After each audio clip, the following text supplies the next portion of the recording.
राम आएंगे तो अंगना सजाऊंगी। राम मंदिर के उद्घाटन के मौके पर गाया गया ये गीत आज पूरे हिंदुस्तान में लोगों की जुबान पर सुनाई दे रहा है।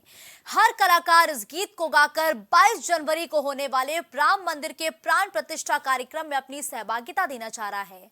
इसी कड़ी में लखीमपुर में एक मुस्लिम बच्ची ने इस गीत को अपने अंदाज में गाकर इसे 22 तारीख को अयोध्या में होने वाले कार्यक्रम में अपनी सहभागिता दर्ज कराई है। हमारे सहयोगी आमिर रजा ने एमन अंसारी से खास बातचीत की है। इस दौरान उनके बीच क्या कुछ बात हुई है वो भी आपको सुनाते हैं। झोपड़ी के भाग खुल जाएंगे, राम आएंगे तो अंगना बुहारूंगी। ये गीत श्वेती मिश्रा ने राम मंदिर के उद्घाटन के मौके पर गाया था, लेकिन आज पूरे हिंदुस्तान में ये गीत लोगों की जुबान पर बोल रहा है और 22 तारीख को मंदिर की प्राण प्रतिष्ठा होनी है। लगाकर राजनीतिक लोगों से लगाकर सभी समाज सेवी, सभी कलाकार इसमें अपना पार्टिसिपेट करना चाहते हैं। हमारे बीच में खीरी की जो लता मंगेशकर कही जाती हैं, एनम अंसारी, वो हमारे बीच में, उन्होंने अपने अंदाज में इस गीत को गाया है और ये उन्होंने अपनी इच्छा जाहिर की है कि अगर इनको मौका मिलता है तो 22 तारीख में अयोध्या में जाकर इस अपने गाने को वहाँ पर गाने की कोशिश करेंगी। और उसके अलावा लखीमपुर में होने वाले प्रोग्राम में भी ये चाहती हैं कि अगर इनको निमंत्रण मिलता है तो ये जाकर इस गीत को गाएंगी वहाँ पर। हम इनसे बात करते हैं कि आखिर उन्होंने इस गीत को किस तरीके से तैयार किया है और वो क्या चाहती हैं, अपने अपने भाव किस तरीके से प्रकट कर रही हैं। पहले तो ये गाना ही बहुत अच्छा है। ये एक भजन है जो कि राम जी को डेडिकेट किया गया है। अभी राम मंदिर का उद्घाटन है 22 तारीख को, ये गाना उसी के लिए है। तो ये गाना मुझे बहुत पसंद आया और इतना शुभ मौका है राम जी के लिए और पूरे हिंदुस्तान के लिए। तो बहुत सारे लोग भी, बहुत से बहुत आमंत्रित लोग भी आ रहे हैं देश विदेशों से। तो मुझे ये गाना बहुत अच्छा लगा, तो मैंने भी सोचा कि मैं आप सभी के लिए गाना गाऊँ। स्वीति जी ने गाया, उसके बाद मैं गाऊँ। मुझे ये गाना बहुत पसंद है। तो आप सुनाना चाहेंगे इस गाने को? जी बिल्कुल। मेरी झोपड़ी के भाग आज खुल जाएंगे, राम आएंगे। मेरी झोपड़ी के भाग आज खुल जाएंगे, राम आएंगे। हो राम आएंगे, आएंगे राम आएंगे। हो राम आएंगे, आएंगे राम आएंगे। मेरी झोपड़ी के भाग आज खुल जाएंगे, राम आएंगे।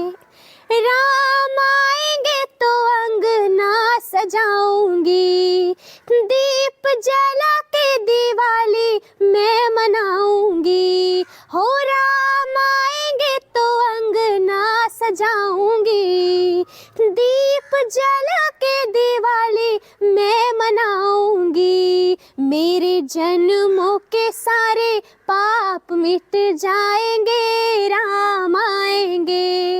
हो राम आएंगे, आएंगे राम आएंगे। हो राम आएंगे, आएंगे राम आएंगे। मेरी झोपड़ी के भाग आज खुल जाएंगे, राम आएंगे। राम झूलेंगे तो पालना झुलाऊंगी, मीठे मीठे मैं भजन सुनाऊंगी। हो राम झूलेंगे तो पालना झुलाऊंगी, मीठे मीठे मैं भजन सुनाऊंगी। हो मेरी जिंदगी के सारे दुख मिट जाएंगे, राम आएंगे। हो राम आएंगे, आएंगे राम आएंगे।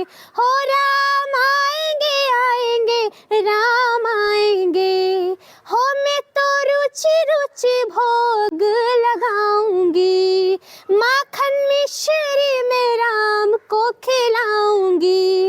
हो मैं तो रुचि रुचि भोग लगाऊंगी, माखन मिश्री में राम को खिलाऊंगी। प्यारी प्यारी राधे प्यारे श्याम संग आएंगे, राम आएंगे। हो राम आएंगे, आएंगे राम आएंगे। हो राम आएंगे, आएंगे राम आएंगे। मेरी झोपड़ी के भाग आज खुल जाएंगे, राम आएंगे। हो राम आएंगे। हो राम देखिए। राम आएंगे तो अंगना संवारूंगी, आज राम आएंगे तो मेरे भाग खुल जाएंगे, राम आएंगे तो तमाम तरीके के भाव अपने प्रकट किया इन्होंने। ये अयमन अंसारी थी जो लखीमपुर में लता मंगेशकर के नाम से जानी जाती हैं। इसी तरीके से लोक प्रतिभाएं अपनी लगातार राम मंदिर के प्राण प्रतिष्ठा को लेकर जाहिर कर रहे हैं। लखीमपुर से प्राइम टीवी के लिए आमिर रजा। अयोध्या में रामलला के प्राण प्रतिष्ठा का समय नजदीक आने लगा है और इस ऐतिहासिक क्षण का पूरा देश बेसब्री से इंतजार कर रहा है। वहीं बनारस के बुनकरों ने अपने पीएम के लिए प्राण प्रतिष्ठा के ऐतिहासिक क्षण के लिए खास उपहार तैयार किया है। बताया जा रहा है कि बनारस के बुनकर हथकरघा पर 3 महीनों की कड़ी मेहनत के बाद प्योर रेशम से रेशमी दुपट्टे को तैयार कर रहे हैं और इस दुपट्टे पर बेहद ही खूबसूरत तरीके से प्रभु श्री राम मंदिर का भव्य चित्र उकेरा गया है। शायद हर किसी के मुंह से राम राम, उनका रोम रोम ही राम राम राममय है। और ये दुपट्टा जो हमने बनाया, पहले साड़ी बनाई थी, ये दुपट्टा हमने प्राण प्रतिष्ठा के दिन हमारे प्रधानमंत्री मोदी जी के लिए बनाया है कि इससे वो गले में डाल के फिर प्राण प्रतिष्ठा वो करें उस दिन का। तो हमारे लिए आप सोचिए कि एक बहुमूल्य भगवान राम का आशीर्वाद ही। अब खबर शाहजहांपुर से है, जहां मुख्यमंत्री योगी आदित्यनाथ दिवंगत भाजपा विधायक मानवेंद्र सिंह को श्रद्धांजलि देने उनके पैतृक गांव ढकिया परवेशपुर पहुंचे, जहां उन्होंने स्वर्गीय विधायक मानवेंद्र सिंह के चित्र पर श्रद्धा सुमन अर्पित करते हुए भावपूर्ण नमन किया। इसके बाद उनके परिवार से मिलकर शोक संवेदना व्यक्त की। मुख्यमंत्री योगी आदित्यनाथ बुधवार दोपहर करीब 12 बजे शाहजहांपुर पहुंचे थे, जहां उनके साथ कई दिग्गज मंत्री भी मौजूद रहे। बसों में लगे पब्लिक एड्रेस सिस्टम में राम भजन बजाए जाने के निर्देश दिए गए हैं और बताया जा रहा है कि प्राण प्रतिष्ठा तक हर तरफ राममय माहौल होगा और रामलला की प्राण प्रतिष्ठा कार्यक्रम को लेकर पूरे प्रदेश में एक अलग सा माहौल देखा जा सकता है। गांव और शहरों में शोभा यात्राएं निकाली जा रही हैं। इसी कड़ी में सीएम योगी के निर्देश पर परिवहन विभाग ने 22 जनवरी को होने वाले भव्य कार्यक्रम को लेकर एक कार्य योजना तैयार की है। इसके तहत 22 जनवरी तक सभी बसों में लगे पब्लिक एड्रेस सिस्टम में राम भजन बजाए जाने के निर्देश हैं। उत्तर प्रदेश परिवहन निगम की सभी बसों में, खासतौर से वो बसें जो अयोध्या संचालित हो रही हैं, 22 तारीख को प्राण प्रतिष्ठा के दिन रामधुन बजाए जाने के निर्देश हैं और उसकी दिशा में तैयारी हो रही है। सारी बसों में ऐसी बसें जिनमें पहले से नहीं लगा है, उनमें साउंड बॉक्स मंगा के लगाए जाने और रामधुन बजाने की पूरी तैयारी हो रही है। इसके अलावा अयोध्या की तरफ चलने वाली और ख़ासतौर से अयोध्या के आसपास के क्षेत्र की सभी बसों को और अच्छी दिखलाई पड़े, उनका लुक अच्छा हो, उनमें उनकी पेंटिंग अच्छी हो, उनकी बॉडी कंडीशन अच्छी हो, उनकी दशा अच्छी हो, इस दिशा में भी काम हो रहे हैं। चालकों को भी अच्छे व्यवहार के लिए प्रशिक्षित किया जा रहा है। यात्रियों के साथ मधुर व्यवहार रखें, क्योंकि अयोध्या के भी सुल्तानपुर अयोध्या जाने वाले मार्ग के बीच में पड़ता है और यहाँ एक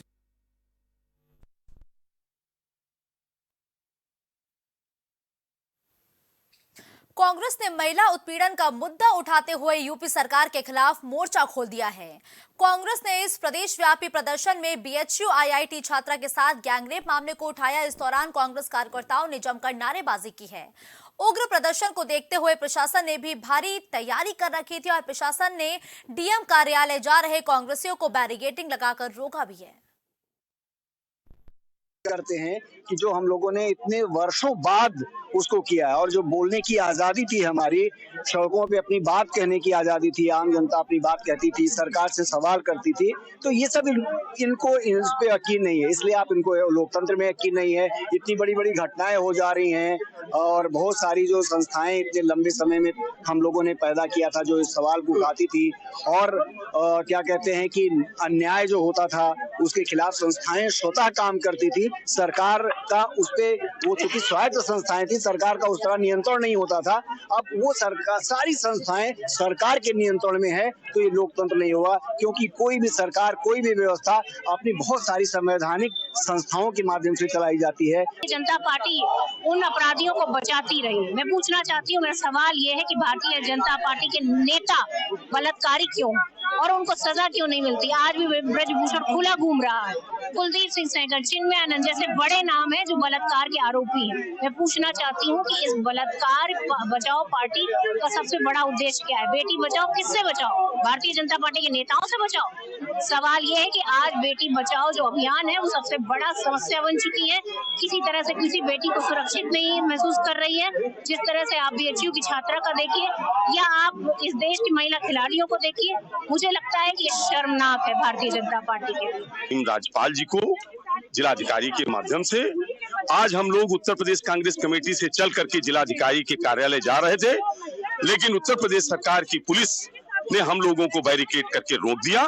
और हमारी लोगों की यही मांग थी कि जो बनारस की उस IITN छात्रा के साथ जो नग्न वीडियो बना करके उसके साथ दुराचार हुआ और इसके बाद वही सब भाजपा के कार्यकर्ता निकले, उनकी मध्य प्रदेश में चुनाव में ड्यूटी लगाई गई, वो नहीं चलने वाला है। कांग्रेस इसको जो है बेनकाब करेगी। भाजपा का कहना हमने काम किया और आरोपियों को जेल के पीछे भेजा है और इंडिया गठबंधन छुपवाया हुआ है, इसलिए पार्टीशन करके हमको बदनाम करने का काम कर रहे हैं। जहां दूसरे मामलों में योगी जी बुलडोजर चलवाते हैं, इस मामले में बुलडोजर उन्होंने क्यों नहीं चलवाया?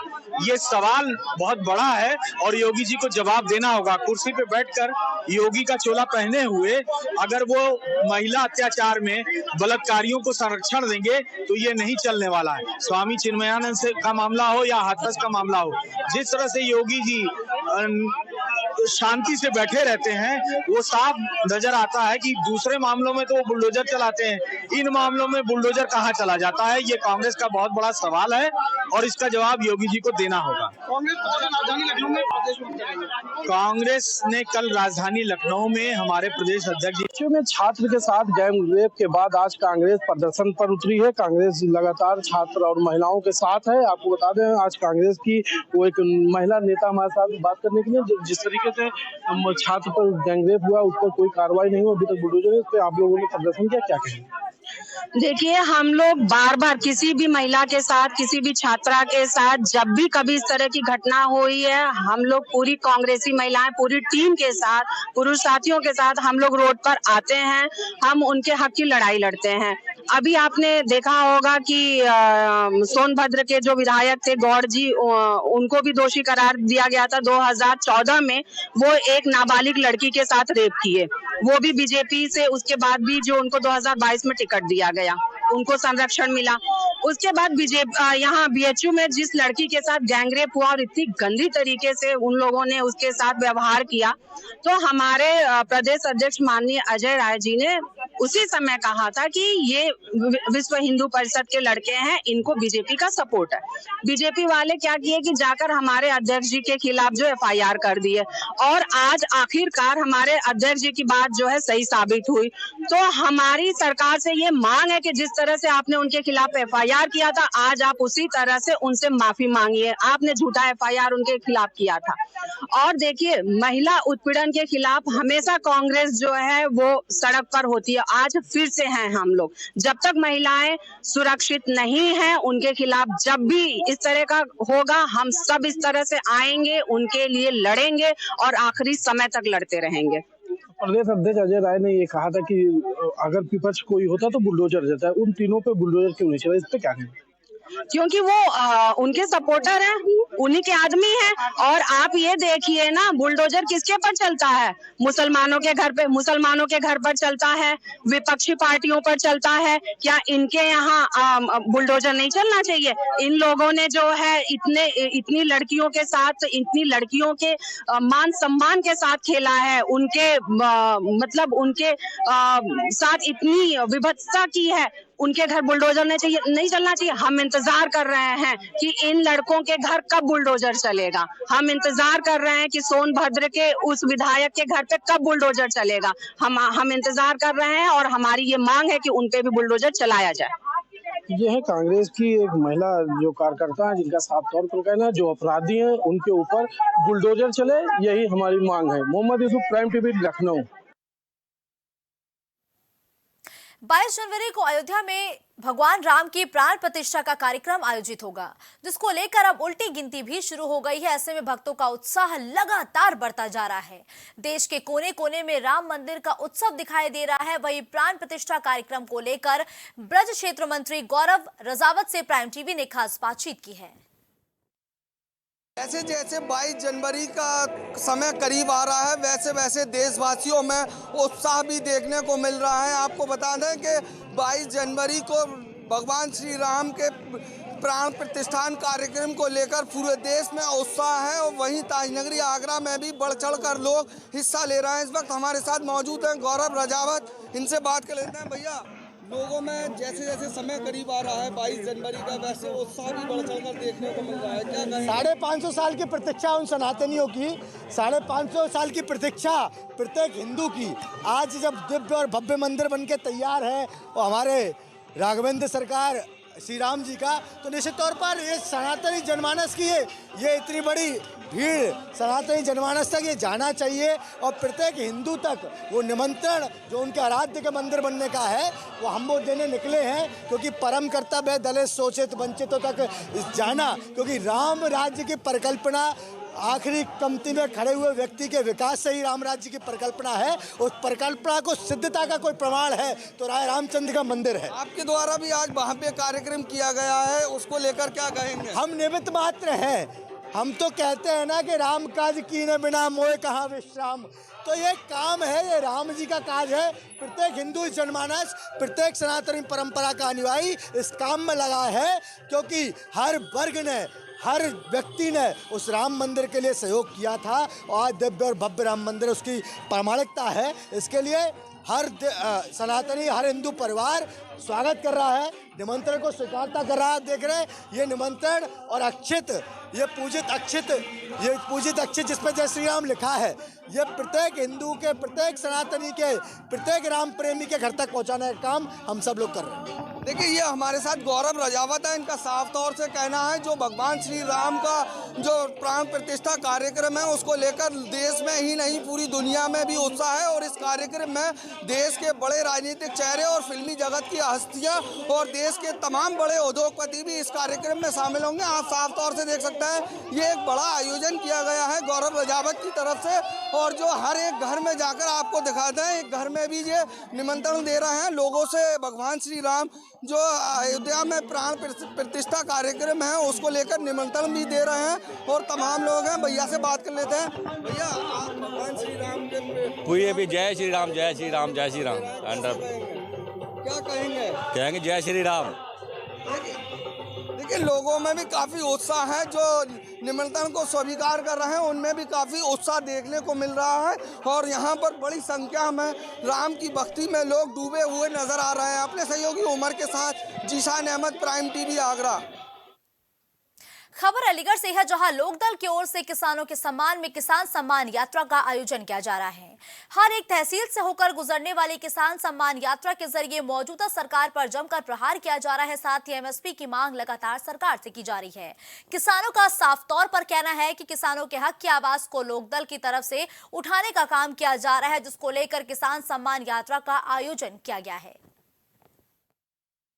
किसानों का, और इसको पूरे सभी जिलों में फैलाया जा रहा है, पूरे पश्चिम उत्तर प्रदेश और उत्तर प्रदेश में। और लोकदल का संघर्ष है कि किसान को हक चाहिए, खैरात नहीं चाहिए, और इसके लिए लोकदल पूरा संघर्ष कर रहा है। जब तक एमएसपी का कानून नहीं बनेगा किसान चुप बैठने वाला नहीं है। तो सर, आपका जो है 2024 में जो लोकसभा चुनाव आने वाला है उसको लेकर आपकी क्या रणनीति रहेगी? 2024 के लोकसभा चुनाव में पूरे उत्तर प्रदेश में लोकदल अपनी सीटें उतारेगा, सभी प्रत्याशी उतारेगा और समान विचारधारा दल के साथ में जो भी जिनके किसानों के प्रति, नौजवान को रोजगार के प्रति जिनकी नीतियां होंगी उनके साथ गठबंधन में भी पड़ेगी। फिरोजाबाद में जसराना पुलिस ने मुठभेड़ के दौरान 25,000 के इनाम में हिस्ट्री शीटर को गिरफ्तार कर लिया है और बताया जा रहा है कि कुछ दिन पहले विंकल यादव को साथियों के साथ मिलकर हिस्ट्री शीटर रणजीत ने मौत के घाट उतारा था, जिसको पुलिस ने घेराबंदी के दौरान गोली मारकर घायल किया है और बदमाश को इलाज के लिए अस्पताल में भर्ती कराया गया है। फिलहाल पुलिस मामले की जाँच में जुटी है। पट्टी की तरफ और वहाँ से इसने पुलिस टीम के ऊपर फायर किया, जवाबी कार्रवाई हुई। उसके बाद जवाबी कार्रवाई में ये घायल हुआ। यहाँ पे ये कुछ देर के बाद लाइट में देखा गया, ये पड़ा मिला था। इसके पास एक तमंचा था, उसके बाद 2 जिंदा कारतूस थे, 3 खोखे बरामद हुए उसके पोजीशन से जहाँ पे पड़ा हुआ था। हम लोगों ने इमीडिएटली इसको उठा के हॉस्पिटल भिजवाया। रास्ते में पूछताछ की गई, इसने अपना नाम रंजीत बताया। ये अभी जसराना थाने में घटना घटी थी, 3 तारीख को एक मर्डर हुआ था। अब खबर अलीगढ़ के विस्तौली गांव से है, जहां आवारा पशु से परेशान किसानों ने छुट्टा जानवरों को गांव के पंचायत घर में बंद कर दिया है। साथ ही ग्राम प्रधान और सेक्रेटरी के खिलाफ नारेबाजी कर विरोध प्रदर्शन किया और किसानों का आरोप है कि शिकायतों के बावजूद जिला प्रशासन द्वारा सड़कों पर घूमने वाले आवारा पशुओं से किसानों को निजात नहीं दिलाया जा रहा है, जिससे गुस्साए किसानों ने मांग की है कि आवारा पशुओं को गौ आश्रय भेजा जाए। क्या नाम है आपका? मेरा जी। राजू सिंह। थाना? गांव? क्या समस्या है? समस्या है जी, गायन से बहुत आतंक हुआ गायनों को। जैसे शाम को रात को 10-11 बजे तक यहाँ सब गायन ने रखावत है ठंड में, सब घसोवत है यहाँ, हम यहाँ कई ने रखावत है ठंड में, बीमार रह गए दो तो। और ये प्रधान और सेक्रेटरी साहब ने बोली कि ये इन्हें गायन को पकड़ लो, आपकी गौशाला पहुंचा दी जाएंगी। प्रधान से नहीं बोला आपने? प्रधान से बोला है, सुबह 7 बजे बोल दिया था। फिर प्रधान ने कहा मतलब कि मैं तारीख करने जा रहा हूँ अलीगढ़ इस टाइम, तो आप पहले सूचना देते मेरे को अगर आपने गाय पकड़नी है तो। ये किस जगह पे रोक रखी है गाय आपने? पंचायत घर विस्तौली पंचायत भवन। रात में रखावत है, रात में जा रही मत यहाँ। अच्छा, और सब पब्लिक नहीं रही आप कहा रखा में। प्रधान से बोला आपने? प्रधान से बोलो, प्रधान से गई सेक्रेटरी नंबर मांगो, प्रधान को मैं तो तारीख कर भी आ जाऊँ। अच्छा, सेक्रेटरी मांगो सेक्रेटरी को, तो वहाँ कह दी कि नंबर ले लियो कि तुम्हें पंचायत हम बंद कर देंगे यहाँ, तो मैं कंप्लेंट कर दूँ तुम पर। हमें भैया कंप्लेंट न कर दे, हम तो पंचायत गई, पंचायत हम बंद कर देंगे। अच्छा, तो कंप्लेंट न कर दे। आप क्या चाहते हो? हमें चाहते हैं कि जाएंगे प्रधान। खबर अलीगढ़ से है, जहां गृह कलेश के चलते 2 बच्चों की मां ने फांसी के फंदे से लटक कर अपनी जान दे दी है। वहीं मायके पक्ष ने ससुरालियों पर हत्या का आरोप लगाया और जानकारी के मुताबिक गीता की शादी 7 साल पहले हुई थी, जिसके बाद गृह कलेश की वजह से युवती ने फांसी के फंदे पर लटक कर आत्महत्या कर ली है, जबकि मायके पक्ष की महिलाओं ने पति पर हत्या का आरोप लगाया है। पुलिस समेत क्राइम इंस्पेक्टर ने मौके पर पहुंचकर शव को पोस्टमार्टम के लिए भेज दिया है। सूचना किसके माध्यम से हुई? 6 बजे करीब पड़ी है। 6 बजे किसके माध्यम से आपको सूचना हुई इसकी? बिचौलिया है। बिचौलिया कौन है, क्या नाम है बिचौलिया का? इस महिला का क्या नाम है, मृतक का? बिट्टन। बिट्टन। इसके पति का क्या नाम है? टूटू। कहाँ का रहने वाले? पिलकुनी। तो इसके पति यहाँ मौके में मौजूद है? किनारे हैं। आपके बेटे की बहू है? ये घटना किस कारण हुई है, क्या मामला है? कोई पता नहीं है। तो ये आपके परिवार के साथ नहीं रहता बेटा आपका? कोई लड़ाई नहीं, कुछ नहीं है, हाँ शामिल रहता है। कोई विवाद पूर्व में कभी हुआ इन दोनों के मध्य? दोनों में भाव तो पता नहीं है, हमारे घर में पूरे में कोई नहीं है। ये कब की घटना है, किस समय की घटना है ये? ऐसी हुई 5 बजे करीब। आज सुबह 5 बजे। तो परिवार में इनके पति के साथ में कोई वाद विवाद चल रहा था पूर्व से? कोई नहीं, हमारे पास तो फोन भी नहीं करा, किसी और ने करा। कब की घटना है? घटना कब की है? शाम की है, वही जन कब की वही हमें तो हवाले ही है। आप लोगों को सूचना किसके माध्यम से हुई है? किसी और ने फोन किया है हम पे। आप लोग यहाँ कब आए? हम अभी आए, ऐसे कोई 1-1.5 घंटा हुआ है। यहाँ मौके पे CSC में परिवार के लोग हैं इसके ससुराली जन? हमारा समझ के इनको मतलब कमर डाल के चले गए, यहाँ तो कोई नहीं मिला हमें। इसका पति भी नहीं है? कोई नहीं है। क्या नाम है मृतक का? इनका नाम है बिट्टन। खबर अलीगढ़ से है, जहां 15,000 से ज्यादा लोग ई रिक्शा चलाकर अपने परिवार का पालन पोषण करते हैं। ई रिक्शा चालकों का साफ तौर पर कहना है कि ई रिक्शा चलाने के लिए उन्होंने ब्याज पर रुपयों की व्यवस्था की है और ई रिक्शा खरीदा है, जिसका रजिस्ट्रेशन RTO ने किया है। ई रिक्शा चालकों का कहना है कि बाकी जिन लोगों ने ई रिक्शा खरीदे हैं वो अपने परिवार का पालन पोषण किस तरीके से करेंगे, इसी को लेकर सभी ई रिक्शा चालकों ने नगर निगम के खिलाफ प्रदर्शन किया है। ये गरीब कहाँ से पैसा लाए हैं, कहाँ से इनको गाड़ियों को निकालने हैं। अगर आप कह रहे हैं कि इनसे जाम लग रहा है, तो आप रजिस्ट्रेशन रूट जो है नगर निगम तय कर रहे हैं। जी, ये नगर निगम तय कर रहा है। पहले नगर निगम बोला कि ITO ही पास करेगा और ITO की ही गाड़ी चलेंगी। जब ITO गाड़ी पास कर रहा है, सब चीज से वैलिड है, तो नगर निगम इसमें दखलंदाजी क्यों दे रही है? और अगर दखलंदाजी दे रही है तो इनके सड़कें वगैरह सब बढ़िया क्यों नहीं दे रही? कोई प्रोटेक्शन नहीं है इनके लिए। इनके चालान हो रहे हैं 10,000 20,000 के, और इनको परेशान कराया जा रहा है दिन। और इनके यहाँ स्टैंड आज भी तक बने नहीं। आज धरने माओ को लिया, हमें रूट नहीं चाहिए। बंदी करके उनको बंद करा दिया गया है। उसके बाद में रजिस्ट्रेशन ई रिक्शा हमको दिला दिया गया है। हमने कैसे कैसे अपना गरीब बच्चों का पेट काट के चीज वगैरह रख के ब्याज पे पैसा लेकर के हमने वो रिक्शा किसी कारण बस खरीद लिया बच्चों को पालने के लिए।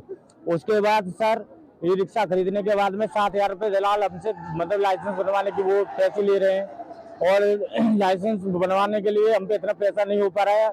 हमने ये आरटीओ नगर आयुक्त से, आरटीओ प्रशासन से ये कही थी कि एक हमारे लिए कैंप लगवाया जाए। बंद कराने का रीजन क्या, क्या कारण रहा है? सर ये है कि रूट इन्हें स्थापित किए हैं, 12 रूट दिए गए हैं, जिसमें कि एक रूट पे 300 रिक्शा मतलब इन्होंने परिवर्तित किए हैं, पर ये 3600 रिक्शा हो गए सर। 80-90 हजार रिक्शे हैं, पर बाकी अयोध्या में प्रभु श्री राम के मंदिर की प्राण प्रतिष्ठा आने वाली 22 जनवरी को होनी है और पूरी दुनिया के राम भक्तों की निगाहें इस वक्त भव्य और ऐतिहासिक आयोजन पर टिकी हुई हैं।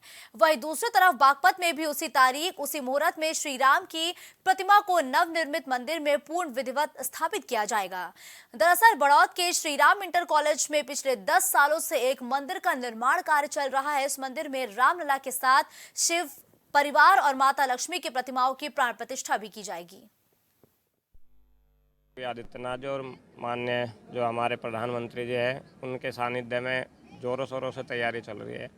मेरा भी एक उद्देश्य था, 10 साल पहले मैंने एक अपने मन में धारणा की थी कि इस श्री राम इंटर कॉलेज के मंदिर में शिक्षा मंदिर को मंदिर के रूप में ही लिया जाए, और उसमें बड़े संघर्षों के बाद जो है आज ये सफलता जो है पहुंचने वाली है। और एक मेरा सौभाग्य है कि मैं इस काम को कर पाऊं, और प्रभु के आशीर्वाद से जो मुझे आशीर्वाद प्राप्त हुआ है उसके लिए मैंने प्रयासरत रहा। और आज ये अयोध्या के साथ ही इस मंदिर का जो है उद्घाटन, प्राण प्रतिष्ठा उसी रूप में, उसी दिन, उसी समय संचालित की जाएगी। ये एक बड़े गर्व का विषय है बड़ौद क्षेत्रवासियों के लिए, इस विद्या के मंदिर के लिए। और इस तो अलीगढ़ में पोस्टर वॉर अब लगातार हर रोज तूल पकड़ता नजर आ रहा है। दरअसल बीते दिनों नगर निगम के ठेकेदारों ने भाजपाइयों के पोस्टर फाड़ दिए थे, जिसे लेकर भाजपा कार्यकर्ताओं ने जमकर प्रदर्शन किया है, जिसके बाद पुलिस ने ठेकेदारों के खिलाफ मुकदमा दर्ज कर लिया था। वहीं इसी विवाद में ठेकेदारों की गिरफ्तारी नहीं होने के चलते भाजपा कार्यकर्ताओं ने फिर धरना प्रदर्शन किया और आरोपी ठेकेदारों की गिरफ्तारी की मांग की है। एक उपेंद्र नामक ठेकेदार है जो कि नगर निगम को अपना फर्जी ठेकेदार बताता है। वो कुछ गैर समुदाय के लोगों को ला करके यहाँ होर्डिंग फाड़ रहा था। हमारे राम भक्तों ने उसे तत्काल वहीं पकड़ा, मौके पर उसको पकड़ के पुलिस के हवाले किया। पुलिस ने अपने हाथों से उसको वहाँ से छोड़ दिया। हम लोगों ने यहाँ धरना प्रदर्शन किया। हमारी मांग थी कि उपेंद्र गुप्ता के खिलाफ विभागीय कार्रवाई हो, पुलिस को जेल जाए, FIR हो। प्रशासन ने हमको आश्वासन दिया कि FIR होगी, हम जेल भेजेंगे। इस आश्वासन के साथ हमने धरना समाप्त किया, लेकिन आज फिर श्री राम जी का होर्डिंग सेंटर पॉइंट से फाड़ दिया गया। उपेंद्र गुप्ता व पुलिस प्रशासन के नाक के नीचे इस प्रकार के कृत्य मुझे लग रहा है कहीं न कहीं बड़ी घटना को अंजाम देने का। ये अयोध्या में भगवान राम की प्राण प्रतिष्ठा को लेकर काशी में भी काफी उत्साह का माहौल है। बता दें कि अयोध्या में प्राण प्रतिष्ठा को लेकर निमंत्रण के तौर पर घर घर अक्षत देकर अयोध्या के लिए आमंत्रित लगातार लोगों को किया जा रहा है। वहीं 22 जनवरी को काशी के हर घर में दीपावली का भी नजारा देखने को मिलेगा। दरअसल 500 सालों के बाद भगवान श्री राम अयोध्या में एक बार फिर से विराजमान होंगे, जिसका उत्साह काशी में अभी से ही देखा जा सकता है। ऐसे में युवा कलाकार सन्नी मिश्रा ने अपने गीतों से लोगों को मंत्रमुग्ध कर दिया है। 22 तारीख को अयोध्या में श्री राम जी विराज रहे हैं। उन्हीं के अवसर पे मतलब हम लोग वहाँ तो जा नहीं पा रहे हैं अपनी काशी नगरी में हम लोग, इसलिए हम उनके उत्साह से मतलब अपने हाथ पे टैटू बनवाने के लिए, वैसे बहुत से टैटू बनवाए लेकिन वहाँ नहीं पहुँच पा रहे थे, इसलिए हम अपने हाथ पे श्री राम का टैटू बनवाए। ठीक कहा जाए तो आज आप यहाँ टैटू शॉप पे पहुँचे हैं, किस तरह का आप यहाँ पे टैटू बनवा रहे हैं, क्या कहना चाहिए?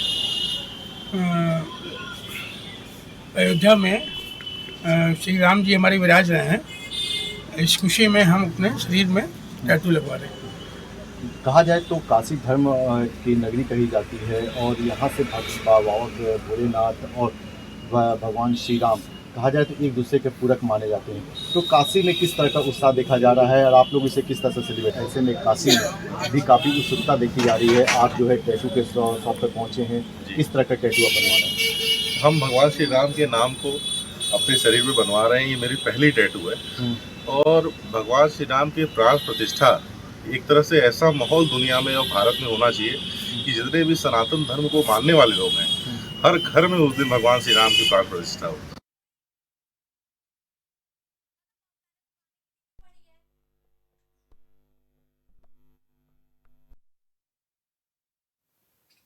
चित्रकूट में बरगढ़ थाना क्षेत्र से चंद कदमों की दूरी पर कोल मजरा तालाब पार सड़क किनारे अनंग अवस्था में एक महिला का शव मिला है, जिसको देखकर इलाके में सनसनी फैल गई। वहीं सूचना पर पहुंची पुलिस अब मामले की जांच पड़ताल में जुटी है।